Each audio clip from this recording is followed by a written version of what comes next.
আপনার অভিজ্ঞতা, জীবনে আপনার যত কষ্ট, যত সমস্যা, যেসব বিষয় আপনাকে উদ্বিগ্ন করে, যা আপনাকে হতাশ করে, যা আপনাকে সবসময় চিন্তিত রাখে, এই জীবনে আপনার যত বোঝা আছে তা কেবল আপনারই। এবং এমনকি আপনার সমস্যাগুলো আপনার সন্তানদের তুলনায়ও আলাদা। আবার আপনাদের মধ্যে যারা বিবাহিত, স্বামীর জীবনের বোঝাগুলো স্ত্রীর জীবনের বোঝা থেকে আলাদা। প্রত্যেককেই আলাদা আলাদা বোঝা এবং আলাদা ধরনের অসহনীয় দুশ্চিন্তা দেওয়া হয়েছে। দিন অতিবাহিত করার সময় যদি নিজেকে প্রশ্ন করেন, অবশ্যই জীবনের প্রয়োজনে আমরা অনেক কিছু করি, যেমন কাজে যাওয়া, জ্যামে আটকে থাকা বা বাজার করা ইত্যাদি ইত্যাদি। আমরা জাগতিক কাজ করে যাচ্ছি, কিন্তু আমাদের মনের ভেতরেও একটা জগৎ রয়েছে, আর সেই জগৎটি ভবিষ্যতের চিন্তায় দিশেহারা, অথবা অতীত নিয়ে চিন্তিত, বা অতীত জীবনের আক্ষেপে আচ্ছন্ন, অথবা এটি সব ধরনের অনিশ্চয়তা নিয়ে উদ্বিগ্ন, এবং সেগুলো সবসময় আমাদের মনের মাঝে ঘুরপাক খাচ্ছে। বাইরে থেকে তা হয়তো দেখা যায় না, কিন্তু ভিতরে বেশ তোলপাড় চলতে থাকে, তাই না? তো আল্লাহ প্রায়ই কোরআনে যা করেন তা হলো তিনি সম্পূর্ণ এই যাত্রাটির বর্ণনা দেন, যার মধ্য দিয়ে আমরা সবাই যাচ্ছি, এবং তিনি আমাদের ভাবার জন্য কোনো উদাহরণ দেন, তিনি আমাদের একটি দৃশ্যপট দেন, তিনি অল্প কিছু শব্দ দিয়ে একটি দৃশ্য অঙ্কন করেন এবং আমাদের প্রত্যেককে সেই দৃশ্যটি নিয়ে চিন্তার আহ্বান জানান। আর যত বেশি আমরা এটা নিয়ে চিন্তা করব, আমরা প্রত্যেকে ব্যক্তিগতভাবে আমাদের জীবনের জন্য উপকারী কিছু না কিছু পাবো। তো কোরআনের দৃষ্টান্ত বা উপমাগুলোর মধ্যে অসাধারণ বিষয়টি হলো, কোরআনের এক স্থানে আল্লাহ বলছেন, وكذلك يضرب الله الأمثال للناس। এভাবেই আল্লাহ মানুষের কল্যাণের জন্য উপমা প্রদান করেন।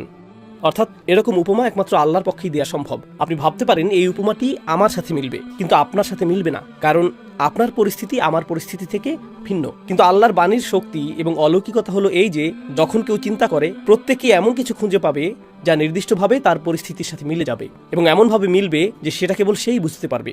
তাই আমি আশা করছি আজ আপনারা সেটাই করবেন, এবং আমিও নিজের জন্য তাই করব।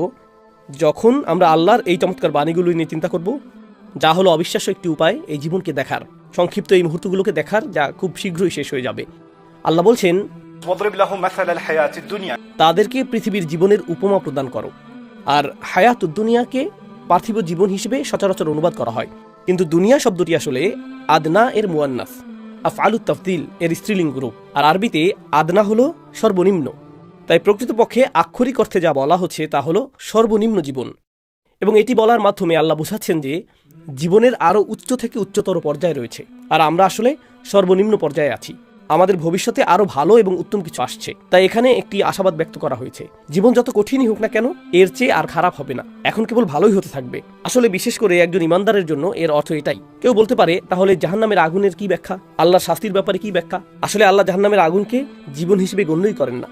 তিনি জাহান্নাম সম্পর্কে বলেছেন, লা ইয়ামুতু ফিহা ওয়ালা ইয়াহইয়া, সে সেখানে বাঁচবে না, সে সেখানে মরবেও না, সে সেখানে বাঁচবে না। আসলে এটাকে জীবন হিসেবে গণ্যই করা হয় না। এবং পরবর্তী জীবন, বিচার দিবসের পরবর্তী জীবন এবং জান্নাতের জীবন, আল্লাহ এটাকে বলেছেন, لا هي الحيوان لو كانوا يعلمون। সেটাই হলো প্রকৃত জীবন, যদি তারা জানতো। তাই এই জীবনটা আসলে পূর্বাভাস, জান্নাতে যা আসছে তার একটা প্রিভিউ মাত্র। আয়াতে ফিরে যাওয়ার আগে এই বিষয়ে ছোট্ট একটা মন্তব্য করি। আল্লাহ কুরআনে জান্নাতের বর্ণনা এমনভাবে দিয়েছেন যেমনটা অন্য কোন ধর্মে পাওয়া যায় না।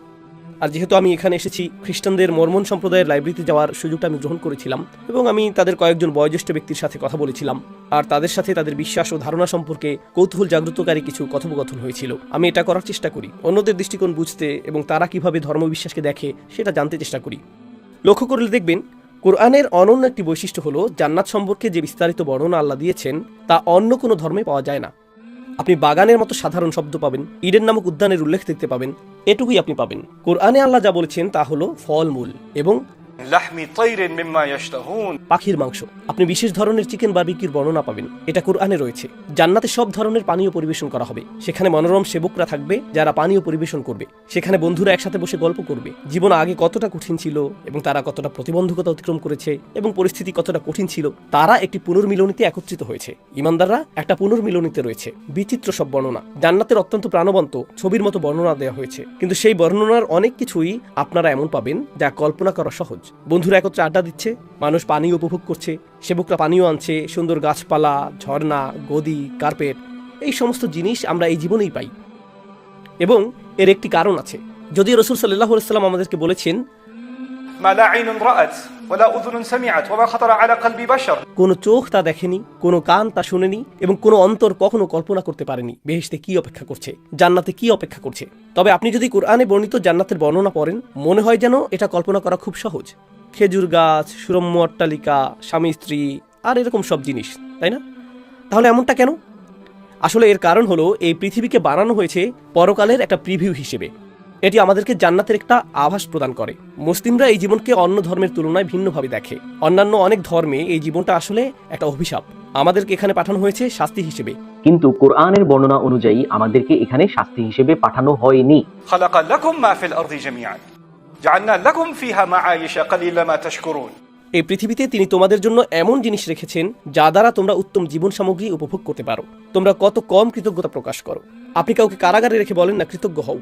আপনি কাউকে চমৎকার স্থানে রাখেন এবং তাকে এই পৃথিবীর সৌন্দর্য অবলোকন করান, আর সেটাই তাকে কৃতজ্ঞ হতে উৎসাহিত করে। এটাই আল্লাহ সূরা রহমানে বলেছেন। তিনি বলেছেন, والحب ذو العصف والريحان فبأي آلاء ربكما تكذبان। যেমন চমৎকার এই সকল জিনিসের দিকে তাকাও যা আমি তোমাদের জন্য বানিয়েছি। বাতাসে ভেসে আসা ফসলের সেই মিষ্টি গন্ধের দিকে লক্ষ্য করো। যে শস্য জন্মে, যে ফসল ফলে, সেদিকে দৃষ্টি দাও। তোমরা আর কত অস্বীকার করবে? তোমাদের কৃতজ্ঞ হওয়া উচিত। আল্লাহ প্রকৃতপক্ষে এই পৃথিবীকে সুন্দর করে বানিয়েছেন। আপনারা যারা এখানে বাস করেন তারা খুবই ভাগ্যবান। আপনারা ইউটাহ অঙ্গরাজ্যে বসবাস করছেন, যা সুন্দর সব পাহাড় দ্বারা পরিবেষ্টিত। জ্যামে আটকে থাকলেও আপনারা আল্লাহর সৌন্দর্য অবলোকন করতে পারেন। অন্তত আপনাদের দেখার মতো কিছু আছে। আমি ডালাসে বসবাস করি, সেখানে দেখার মতো কিছুই নেই। তো একটি নিরবিচ্ছিন্ন সৌন্দর্য আমাদেরকে ঘিরে রেখেছে। উস্তাদ নোমান আলী খানের কোরআনের যে গভীর বিশ্লেষণগুলো আপনার আত্মাকে স্পর্শ করে, সেগুলো যদি এখন আপনার সংগ্রহে থাকতো তবে কেমন হতো? NAK বাংলা টিম উস্তাদের সেই জগৎ কাঁপানো বিশ্লেষণগুলো বাংলায় বই আকারে নিয়ে এসেছে আপনার জন্য। প্রশান্তির খোঁজে, আমি ও আমার রব, কিংবা উপমার শৈল্পিকতায় মুগ্ধময় কোরআন। আমাদের প্রতিটি বই এখন পাঠকপ্রিয়। আলহামদুলিল্লাহ। আপনার কপিটি সংগ্রহ করতে ও প্রকাশিতব্য বইগুলোর আপডেট পেতে ভিডিওর ডেসক্রিপশন চেক করুন অথবা যোগাযোগ করুন বুকিশ পাবলিশারে। শুধু শুনবেন কেন, উস্তাদের কোরআনের সুগভীর প্রজ্ঞার কাজগুলো আরও বিস্তারিতভাবে পড়ুন। বইগুলো হোক আপনার আত্মিক প্রশান্তির সঙ্গী। যাই হোক, আয়াতটিতে ফিরে আসি। আল্লাহ বলেছেন, তাদেরকে কেবল এই সর্বনিম্ন জীবনের উপমাটি প্রদান করো। আর এই জীবনে আপনি যা অনুভব করেন, প্রতিটি আনন্দ যা আপনি অনুভব করেন তা হলো ন্যূনতম আনন্দ। একটি নতুন শিশু জন্মের আনন্দ হলো ন্যূনতম আনন্দ। বিয়ের আনন্দ, সুন্দর একটি ঝর্ণা দেখার আনন্দ, সুন্দর একটি আকাশ দেখার আনন্দ, একটি সুস্বাদু খাবারের আনন্দ, এই সব কিছুই হলো সর্বনিম্ন আনন্দ। অর্থাৎ আরো অনেক উঁচু স্তরে যাওয়া সম্ভব। কল্পনা করতে পারেন? আর আমরা ভাবি, ও মাই গড, এটা আমার প্রিয় রেস্তোরাঁ, কতদিন ধরে আমি সেখানে খাই না, আমি আমার প্রিয় শর্মা খেতে চাই। আর এটাই আপনার আনন্দের ধারণা। অথবা এই অবকাশ যাপন কোনো জায়গায় যেখানে আপনি যেতে চান, অথবা কোনো গাড়ি যা আপনি কিনতে চান, অথবা কোনো এলাকা যেখানে আপনি একটি বাড়ি বানাতে চান। আমরা এই জিনিসগুলোর সাথে আনন্দকে সম্পর্কযুক্ত করি, আর এই সবই হলো একেবারে ন্যূনতম। এগুলো আল্লাহর রহমত। واضرب لهم مثل الحياة الدنيا كماء أنزلناه من السماء। এই জীবনটা কেমন তার যদি একটি চিত্র পেতে চাও, তবে এটি আকাশের সেই পানির মতো যা আমি প্রেরণ করি। আমি দ্রুত অনুবাদ করছি, তারপর আমরা শব্দগুলো নিয়ে চিন্তা করব। فاختلط به نبات الأرض। তারপর সেই পানি, এর ফলে পৃথিবীর শস্যদানা এবং মাটির সকল উপাদান, কোনো কিছু যা জন্মাতে পারে তাকে বলা হয় নাবাত। ঘাসকে বলা যেতে পারে নাবাত, গাছকে বলা যেতে পারে নাবাত, ফলকে বলা যেতে পারে, ফুলকে বলা যেতে পারে নাবাত। নাবাত শব্দটি দিয়ে সকল উদ্ভিদকে বোঝায়, সকল সবুজ, সব গাছপালাকে আপনি নাবাত বলতে পারেন। তো পানি পৃথিবীর এই সমস্ত পুষ্টি উপাদানের সাথে মিশে যায়। فاختلط به نبات الأرض। আর অবশ্যই যখন আকাশ থেকে বৃষ্টি নেমে আসে, যার কথা আল্লাহ বলছেন, এবং পৃথিবী সবুজ হয়ে ওঠে, ফুল ফোটে, ঘাস জন্মায়, গাছ বড় হয়, খামার গড়ে ওঠে, সব কিছু বেড়ে ওঠে, তখন আপনি ভাবতে পারেন আল্লাহ হয়তো এরপর বলবেন এটা কতটা সুন্দর হয়ে ওঠে, কতটা রঙিন হয়ে ওঠে। তিনি কোরআনের অন্যান্য স্থানে এভাবে বলেছেন, কিন্তু এখানে তিনি অন্য কিছু বলেছেন। তিনি বলেছেন, فأصبح هشيما تذروه الرياح। তারপর সেই একই ফসল যা বেড়ে ওঠে। তিনি এমনকি ফসলের কথা সরাসরি উল্লেখ করেননি, তিনি বলেছেন এটা মাটির সাথে মিশে যায় আর অবশেষে হাসিমে পরিণত হয়। আর আরবিতে হাসিম হলো المحطم। এটা এমন কিছু যা শুকিয়ে গেছে, যাতে কোনো আর্দ্রতা নেই এবং সহজেই ভেঙে যায় আর পায়ে পিষ্ট হয়। মূলত তিনি যা বর্ণনা করেছেন তা হলো শুকনো পাতা। শুকনো পাতা আর ডালপালা যা গাছ থেকে ঝরে পড়ে, অথবা মৃত ঘাস যার উপর পাড়া দিলে মচমচে শব্দ হয়, এবং এটা একদমই মূল্যহীন। আর বাতাস সেটাকে উড়িয়ে নিয়ে যায়, এবং ধুলো আর পুষ্পরেণুর মতো সমস্যা মানুষের মাঝে অ্যালার্জি তৈরি করে। এই সব কিছুই আসে মাটি থেকে, ছিন্ন পাতা থেকে, আর সেই সব খড়কুটা থেকে যা মাটিতে ছড়িয়ে থাকে। তাই তিনি এখন বর্ণনা করছেন, এই জীবন শুরু হয় আকাশ থেকে আসা পানি দিয়ে, আর তারপর অবশেষে এটি শুধুই ছিন্ন পাতায় পরিণত হয় যা মানুষ মারিয়ে যায়। এমনকি তারা টেরও পায় না। আপনি যদি দামি কিছুর উপর পাড়া দিতেন, যদি আপনি আপনার নতুন ফোনের উপর পা দিতেন, আপনার অবস্থা হতো কর্মরের শব্দটা কানে আসা মাত্রই আপনি কিন্তু দেহের সম্পূর্ণ ভর এর উপর দিতেন না, কিন্তু পাতার উপর পা দেওয়ার সময় আপনি দুবার ভাবেন না, নুড়ি পাথরের উপর পা দেওয়ার সময়ও আপনি দুবার ভাবেন না। এটা মূল্যহীন, তাই না? এগুলো চারদিকে উঠছে, যদি চারদিকে টাকা উঠতো আপনার তো হার্ট অ্যাটাক হয়ে যেত, কিন্তু যদি পাতা ওড়ে আপনি এটা নিয়ে দুবার ভাববেন না। এসব জিনিস একদমই মূল্যহীন। এই কারণেই কোরআনে যেসব জিনিস বাতাসে ওড়ে সেগুলোকে মূল্যহীন ধরা হয়, যেমন হাবা। আর কোরআনের অন্যান্য উপমায় যখন কোনো কিছু বাতাসে ওড়ে সেগুলোকে আসলে ওজনহীন এবং মূল্যহীন মনে করা হয়। বিচার দিবসের অন্যতম ভয়াবহ একটি বর্ণনা হলো কিছু মানুষের আমলগুলোকে ধুলো বা ছাইয়ের মতো ছড়িয়ে ছিটিয়ে দেওয়া হবে। فجعلناه هباء منثورا। আল্লাহ বলেছেন আমরা আল্লাহর কাছে আশ্রয় চাই যেন বিচার দিবসে আমাদের আমলগুলো বিক্ষিপ্ত ধুলোয় পরিণত না হয় এবং ওজনহীন হয়ে না যায়। তবে যাই হোক, অসাধারণ এই উপমাটিতে ফিরে আসছি। কিভাবে আমি এই উপমা থেকে উপকৃত হতে পারি? শুধু এটা বলা ছাড়া যে আল্লাহ জীবন দিয়েছেন আর তারপর আমরা মারা যাব, গাছ বেড়ে ওঠে আর তারপর গাছটি মারা যায়। চমৎকার। এখন তাহলে কি? কিন্তু যদি আপনি একটু গভীরভাবে দেখেন এবং বিশেষ করে এই আয়াতের শেষ অংশটি নিয়ে চিন্তা করেন, وكان الله على كل شيء مقتدرا। আল্লাহ সব কিছুর উপর পূর্ণ নিয়ন্ত্রণের অধিকারী। আর আল্লাহর নিয়ন্ত্রণে বোঝাতে কোরআনে আপনি তিনটি ভিন্ন শব্দ খুঁজে পাবেন। আপনি পাবেন কদির, আপনি পাবেন কদির, আর এখানে আপনি পাবেন যা আসলে এক অর্থে সিগাতুল মুবালাগা, যা এসেছে ইক্তাদারা থেকে। এটা হলো মুক্তাদির। আর যেভাবে এর অনুবাদ করা হয় তা হলো সক্রিয়ভাবে নিয়ন্ত্রণে থাকা। আল্লাহ সক্রিয়ভাবে নিয়ন্ত্রণে আছেন এবং তিনি সবকিছুর উপর অত্যন্ত প্রবলভাবে নিয়ন্ত্রণের অধিকারী। এই কথাটাই আল্লাহ সবশেষে বলেছেন। এখন চলুন ফিরে যাই এই জীবন সম্পর্কে। প্রথম যে বিষয়টি নিয়ে আল্লাহ আমাদের মাঝে ভাবনা সৃষ্টি করতে চেয়েছেন তা হলো তিনি আকাশ থেকে পানি প্রেরণ করেন যা মাটির সাথে মিশে যায়। সুতরাং আকাশের সাথে কিছু একটা ঘটছে এবং মাটির সাথেও কিছু একটা ঘটছে। প্রতিটি ফল যা আপনি খান, মাংসের প্রতিটি টুকরা যা আপনি এবং আমি খাই, প্রতিটি গাছপালা যা আপনি এবং আমি দেখি, সবই আকাশ থেকে আসা পানির ফল। জানেন আকাশ থেকে আরো কি আসে? আকাশ থেকে আসে আল্লাহর পক্ষ থেকে রিজিক, আল্লাহর পক্ষ থেকে আদেশ, আল্লাহর পক্ষ থেকে হেদায়েত। আল্লাহ আমাদেরকে উদ্দেশ্যপূর্ণ যা কিছু দেন তার সব কিছুই আকাশ থেকে আসে। ফেরেশতারা একটি মিশন নিয়ে আকাশ থেকে আসেন। যেসব ফেরেশতারা পৃথিবীতে আছেন তারা আকাশে গিয়ে সেখানে রিপোর্ট করেন এবং তারা আকাশ থেকে ফিরে আসেন। লাইলাতুল কদরে ফেরেশতারা অবতরণ করেন। তানাজ্জালুল মালাইকাতু ওয়ার রূহু ফিহা, তাই না? যখন আল্লাহ আকাশ থেকে কিছু পাঠান এর একটা উদ্দেশ্য থাকে, এটা একটা মিশন নিয়ে আসে। আর তাই এটা একজন ইমানদারের জন্য যা করে তা হলো গাছের প্রতিটি পাতাই আল্লাহর আদেশের বহিঃপ্রকাশ। প্রতিটি ফল, প্রতিটি কমলার ভেতরে থাকা পানি আকাশ থেকে এসেছে, আল্লাহর আদেশে এসেছে। আর আকাশ থেকে যখনই কিছু আসে তার একটা উদ্দেশ্য থাকতেই হবে। এভাবে সবকিছুই উদ্দেশ্যপূর্ণ হয়ে ওঠে। আর আমি যা কিছু দেখি তার সবকিছুই আকাশ থেকে নাজিলকৃত, আল্লাহর আদেশের সাথে সম্পর্কিত সবকিছুই। এটা সমস্ত জীবনের প্রতি আমার দৃষ্টিভঙ্গি পরিবর্তন করে দেয়। আমি কোনো পাখিকে আর আগের মতো দেখি না, আমি কোনো খাবারকেই আর আগের মতো দেখি না, আমি কোনো গাছকেও আর আগের মতো দেখি না। এগুলো সবই এক একটা ফলাফল। এগুলোর মাঝে মিশে আছে সেই পানি যা আকাশ থেকে এসেছিল। আর আকাশ থেকে যে পানি আসে তা আসলে আল্লাহর আদেশ। আর এটা লক্ষণীয় যে কোরআন আকাশ থেকে আসা পানিকে আকাশ থেকে আসা ওহীর সাথে তুলনা করেছে। আপনি এটা জানেন? উদাহরণস্বরূপ সূরা হাদিদে আল্লাহ এমন লোকদের কথা বলেছেন যারা ওহীর সাথে সম্পর্ক হারিয়ে ফেলেছিল এবং তাদের অন্তর কঠিন হয়ে গিয়েছিল। আর ঠিক পরের আয়াতেই তিনি বলছেন, اعلموا أن الله يحيي الأرض بعد موتها। জেনে রেখো আল্লাহ ভূমিকে তার মৃত্যুর পর জীবিত করেন। আপনার অন্তর আল্লাহর বাণীর ছোঁয়ায় পুনরায় জীবিত হতে পারে, ঠিক যেমন বৃষ্টি ঘাসকে পুনরায় জীবিত করে। এটাই এখানে বলা হয়েছে।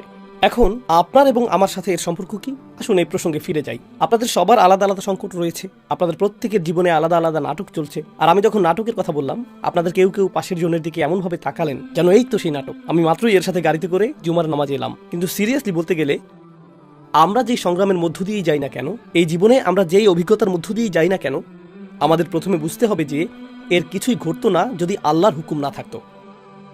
এবং নিশ্চয়ই কোনো উদ্দেশ্য ছিল, নিশ্চয়ই কোনো কারণ ছিল যার জন্য এটা ঘটেছিল। আর আমরা যা কিছুর মধ্য দিয়ে যাচ্ছি, ইমাম কুরতুবী এ ব্যাপারে চমৎকার একটা মন্তব্য করেছেন। কেন আল্লাহ পানির উপর এত বেশি মনোযোগ দিতে উৎসাহিত করলেন? কারণ পানি এক জায়গায় স্থির থাকে না, পানি অন্যান্য জিনিসের সাথে মিশে যায়। পানি ক্রমাগত প্রবাহিত হয় এবং পরিবর্তিত হয়। আর আপনি যদি পানিকে একই জায়গায় আটকে রাখতে চান তা নষ্ট হয়ে যায়। তাই আল্লাহ এই জীবনটাকে এমনভাবে সাজিয়েছেন যেন তা ক্রমাগত পরিবর্তনের মধ্য দিয়ে যায়। আপনাদের মধ্যে যারা নিজেদের ঘরবাড়ি থেকে উৎখাত হয়েছেন এবং আপনারা বিভিন্ন স্থানে আছেন আর আপনারা বলেন, আমি আমার গ্রাম মিস করি, আমি আমার বাড়ি মিস করি, কেন আমি ফিরে যেতে পারছি না, কেন আমি এটা করতে পারছি না, কেন আমি সেই পুরনো চাকরিটা ফেরত পাচ্ছি না, কেন আমাদের এই এলাকায় চলে আসতে হলো, কেন আমাকে এটা করতে হলো, শুধুই কেন কেন আর কেন। আমি পরিবর্তন ঘৃণা করি, আমি পরিবর্তন ঘৃণা করি। আল্লাহ বলছেন এই জীবনটাকে পরিবর্তন দ্বারা পূর্ণ করা হয়েছে। আপনি কোনো কিছুই অপরিবর্তনীয় রাখতে পারবেন না। কোনো কিছু যার মাঝে আল্লাহর আদেশ এসেছে, যেমন ফলের ভেতরে থাকা পানি, আপনি যদি সেই ফলটির দিকে তাকান, ধীরে ধীরে এর কি হচ্ছে, এটা তার পানি হারাচ্ছে এবং এটা শুকিয়ে যাচ্ছে, আর অবশেষে এটা মারা যাবে, তাই না, নিঃশেষ হয়ে যাবে। তাই এই জীবনে আমরা যে অভিজ্ঞতাগুলো সম্মুখীন হই, এই জীবনে আমাদের ভালো যা কিছু আছে তা ক্ষণস্থায়ী, আর এই জীবনে আমাদের খারাপ যা কিছু আছে তাও ক্ষণস্থায়ী। কঠিন বিষয়গুলো সাময়িক, আর এইসব কিছুই আল্লাহর হুকুম। তাহলে যদি এইসবই ক্ষণস্থায়ী হয়, তবে কোনটা স্থায়ী? যদি সবকিছুই নিঃশেষ হয়ে যায়, ভালো শেষ হয়ে যাবে, খারাপও শেষ হয়ে যাবে, আজ যেটাকে আপনি বিশাল সমস্যা ভাবছেন, কাল আপনি পেছনে ফিরে তাকাবেন আর ভাববেন, হায় আল্লাহ, আমি ওটাকে বিশাল সমস্যা ভাবতাম, এখন এটা একটা বিশাল সমস্যা। আর আগের সমস্যাই তো ভালো ছিল, কারণ ওটা এখন গত হয়েছে আর আপনার সামনে নতুন কিছু এসে হাজির হয়েছে। কিন্তু মানুষ ভুলে যায় যে এর সব কিছুর শুরুটা হলো পানি। আল্লাহ প্রথম অংশে কিসের উল্লেখ করেছেন? পানির উল্লেখ করেছেন। আর শেষের অংশে তিনি কিসের উল্লেখ করেছেন? পুরোপুরি শুকিয়ে যাওয়া, তাই না, পানির অভাব। তো বুঝতে পারছেন, এর মাঝখানে কিছু একটা আছে, মাঝখানে আছে সজীবতা, আছে জীবনের ভালো জিনিসগুলো, এতে রয়েছে জীবনের চড়াই উতরাই, এতে রয়েছে জীবনের পরিবর্তনগুলো। কিন্তু জানেন, সেসব সামলানো সহজ হয়ে যায় যখন আপনি ভাবেন আর উপলব্ধি করেন, আপনি আর আমিও ছিলাম শুধুই এক ফোঁটা পানি, আমরা শুধু এটুকুই ছিলাম, আর অবশেষে আমরা মাটির নিচে গুরুত্বহীন হয়ে যাব। এটাই শুরু এবং শেষ, আর বাকি যা কিছু আমরা অনুভব করছি তা শুধু মাঝখানের বিষয়। এটা শুধু মাঝখানের একটা পর্ব, অথবা মাঝখানের অনেকগুলো পর্বের সমষ্টি। সেগুলো একসময় কেটে যাবে, সেগুলো চলে যাবে। এই অভিজ্ঞতাগুলো আসবে এবং যাবে, কোনো কিছু স্থায়ী নয়। আমাদের কারো কারো ক্ষেত্রে কি ঘটে? এখানে বসে থাকা কারোর সাথে খারাপ কিছু ঘটে গেল, আর প্রতিদিন সে এটা নিয়ে ভাবছে, প্রতিদিন সে তার মাথায় এটা নিয়ে পর্যালোচনা করছে, আর সে প্রতিদিন এটা নিয়ে দুঃখ পাচ্ছে, সে প্রতিদিন এটা নিয়ে কথা বলছে, এবং সে অন্যদেরকে প্রতিদিন এটা মনে করিয়ে দিচ্ছে। সে এতেই আটকে আছে, বারবার বারবার বারবার। এটা অস্থিরতা। আল্লাহ জীবনটাকে এভাবে দেখতে চান না। আপনি কঠিন অভিজ্ঞতার শিকার হয়েছেন, হ্যাঁ, কেউ তা অস্বীকার করছে না, কিন্তু সময় এসেছে আজকের দিনটাকে গ্রহণ করার এবং গতকালের মধ্যে বাস না করার। আপনাকে এগিয়ে যেতে হবে, নতুবা আপনি নিজেকে অপচয় করছেন। কারণ যদি আপনি এটাকে একই রকম রেখে সংরক্ষণ করতে চান, কোনো কিছুই সংরক্ষিত থাকবে না। আপনি যতই চান ফুলটি চিরকাল বেঁচে থাকুক, ফুলটি শুকিয়ে যাবেই। কিন্তু গাছে মরে যাওয়া ওই ফুলগুলোর ক্ষেত্রে অবিশ্বাস্য বিষয়টা কি জানেন? যখনই একটা শুকিয়ে যায়, পরের মৌসুমে আরেকটি ফুলের জন্ম হয়। আর এই প্রকৃতি দিয়েই আল্লাহ সকল জিনিসকে সৃষ্টি করেছেন। কোনো সমস্যা দেখা দিলে বা আপনার কাছ থেকে কিছু কেড়ে নেওয়া হলে আল্লাহ সেটা অন্য কিছু দিয়ে প্রতিস্থাপন করেন। যখন একটি ভালো জিনিস দুর্বল হতে শুরু করে, অন্য একটি ভালো জিনিস অন্য কোনো রূপে অন্য স্থান থেকে চলে আসে। আর এই প্রকৃতি দিয়েই আল্লাহ জীবন সৃষ্টি করেছেন। فاختلط به نبات الأرض فأصبح هشيما تذروه الرياح। এই ইখতালাত নাবাতুল আরদ এর অন্য একটি মাত্রাও রয়েছে। দৃশ্যপটটি হলো, পাতাগুলো একে অপরের সাথে জড়িয়ে আছে, ঘাসের ডগাগুলো জড়িয়ে আছে, যেমন আমাদের জীবন জড়িয়ে যায়, তাই না? আর আপনি আটকে পড়েন দৈনন্দিন জিনিসগুলোতে, ছোট ছোট বিষয়গুলোতে। আপনি সেগুলো নিয়ে এত বেশি ভাবেন যে সেগুলো আপনার কাছে অনেক বড় বিষয় হয়ে দাঁড়ায়। যেমন, হায় আল্লাহ, ওই বিয়ের জন্য আমার এই নতুন জুতো কেনার কথা ছিল, কারণ আমি যদি এই নতুন জুতো না পরি, মানুষ ভাববে আমি নিচু শ্রেণীর মানুষ, আর আমি অভিজাত সমাজে বেমানান। আর এখন আমার তো তা নেই। আপনি এই তুচ্ছ জুতো নিয়ে 8 ঘন্টা ধরে ভাবছেন। জীবন আপনার এই জুতোর চেয়ে অনেক বড়, কিন্তু আপনি খুব বেশি জড়িয়ে পড়েছেন। এগুলো কেবলই গাছের পাতার মতো, পাতা ঝরে পড়ে এবং তা মরে যায়, আর অন্য পাতা তার জায়গা করে নেয়। এটা স্বাভাবিক, জীবন সামনে এগিয়ে চলে। তাই এই তুচ্ছ বিষয়গুলো থেকে আল্লাহ আমার মনোযোগ সরিয়ে দিয়েছেন, আর তিনি আমাকে এই দৃষ্টিভঙ্গি দিয়েছেন যে জীবন এর চেয়েও অনেক বড়। তো একথা বলেই আমি আপনাদের বিদায় জানাচ্ছি। আল বাকিয়াতুস সলিহাত। তাহলে আসলে কোন জিনিসটি স্থায়ী হবে? আপনারা হয়তো এভাবে ভাবতে পারেন, আস-সলিহাত আল বাকিয়াত, কিন্তু আল্লাহ আসলে বলছেন আল বাকিয়াতুস সলিহাত। ভালো কাজ যা আপনি প্রতিদিন করেন, এমনকি খুব ছোট কাজও, সেই কাজগুলোই আসলে টিকে থাকবে। তাই আমাদের জীবন সহজ বা কঠিন যাই হোক, মূল বিষয়টি হলো ভালো কাজ। যদি আমি প্রতিদিন ভালো কিছু করার কোনো উপায় খুঁজে পাই, এমন কিছু যা আমার জন্য না, এটা অন্য কারোর জন্য, এটা আল্লাহর জন্য কিছু একটা, তবেই আমি একটা অর্থবহ উদ্দেশ্যপূর্ণ জীবন পার করছি। আর পানি এই কাজটাই করে। পানি নিজের সেবা করে না, পানি সেবা করে বাকি সবার। আর তাই আমাদের মধ্যে যদি আল্লাহর বাণী থাকে, আমাদের মধ্যে যদি আল্লাহর হেদায়েত থাকে, আমাদের কাজ শুধু নিজ সত্তার এবং নিজ অনুভূতির সেবা করা না, অন্যের সেবায় নিজেদের নিয়োজিত করাই আমাদের কাজ।